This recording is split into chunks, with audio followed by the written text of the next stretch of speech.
So if you're having to wear sunglasses indoors, I totally get that. I've seen hundreds of people that are dealing with that, but it's awful and we got to try to fix it. So I had a kid who would wear welding glasses, which are basically like you can't even see through them. But he would wear the welding glasses because his eyes were so sensitive he just couldn't tolerate it. Like you could crack them open a little bit and you could just see him squinting and how painful it was. But one thing that you could see was even if you just took him and put him in the dark in these goggles, you could see just how gigantic his pupils were. So in the dark, like there's no light, so your eyes will usually have the pupils get much smaller. His were just gigantic. And as a consequence, it means like when he's in light, he has no filtering mechanism for his brain to be able to slow down the amount of light coming in. And you can imagine that makes it harder to process not just your vision, but everything else because it's so overwhelming.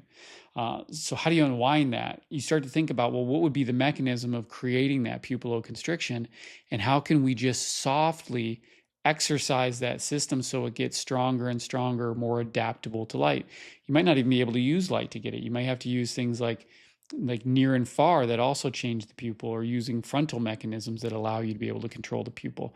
But either way, I totally get it. Love to try to help.